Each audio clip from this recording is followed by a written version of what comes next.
Welcome to my preseason college football preview. Today, I'm just going to go over my top 25. We're going to do episodes probably every week, sometimes twice a week.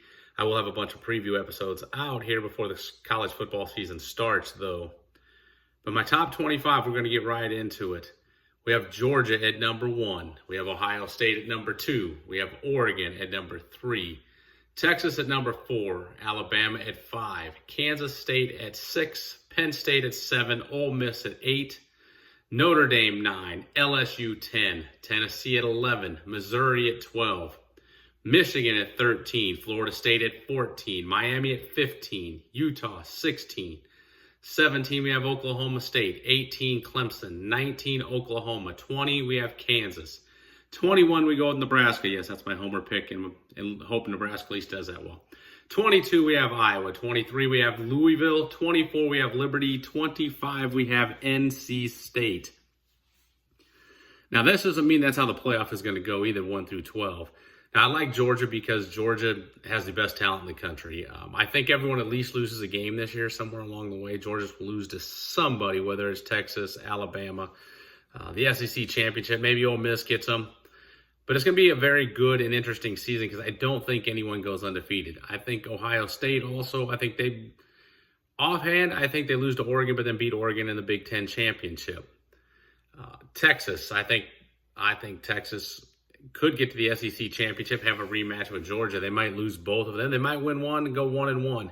Even if they lose both of them, they're going to be in the playoff. Alabama at number 5. Alabama's still got a lot of talent. Kalen DeBoer knows nothing but winning. Alabama, I think worst case scenario ends up 9-3, but I think this is at least a 10-2 team, maybe an 11-1 team. They're going to make the playoff. Kansas State at number 6. I love their schedule. I love Avery Johnson. I love their coach. Their schedule is not overly tough to get. Arizona's a non-conference opponent, and I think they get to the Big 12 title game, play Utah, and they'll win that game. Penn State, they don't have to play Ohio State and Michigan this year. They just got to play Ohio State. The rest of the schedule is not super tough, but that opener against West Virginia is going to be very tricky playing out in West Virginia. If you lose that game, they're going to tumble. I don't think they make the playoff then. Ole Miss, I think they probably lose 2 games. That schedule is not it's not super easy, but it's not super tough. There's a lot of talent. Lane Kiffin has them rolling. Notre Dame, if they can get by Texas A&M in that first game, look out. They might go undefeated. That's a good team, a lot of talent. If they lose to A&M, though, who knows what can happen. Maybe it'll expose some flaws that we don't think that they have. And who knows, they could really start to tumble. But I think they make the playoff this year. LSU, I'm very high on LSU. I think they end up 10-2. I think that'll get them at least in the top 10 in the mix for the playoff. Tennessee will be right there also. I think Tennessee is a very good football team, along with Missouri. Those three are going to be fighting, I think, for a playoff berth, along with Michigan. Florida State from the ACC. I think the ACC comes down to Florida State, Miami, Clemson, and NC State. NC State's pretty good. Also Louisville. I mean, it's kind of a toss-up between those teams. A lot of those teams lost a lot, but NC State especially has a relatively easy schedule. I'm going to be completely shocked if they don't win 9, and I could see them winning 10 or 11. I could see them in that playoff mix. Dave Doering's a very good coach. And like I said, that schedule sets up really, really well.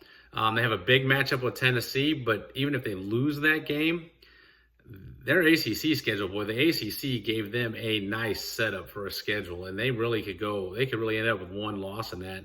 And I could see them possibly, in that ACC championship game.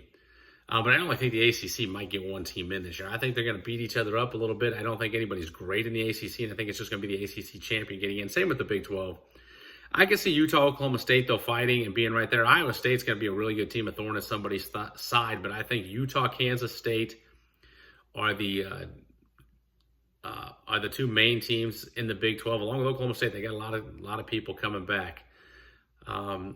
Oklahoma, I don't know how they're going to do. I got them at 19. I think they can win 8 games, maybe 9 games. The SEC might be a little bit of a wake-up call for them. They played well last year.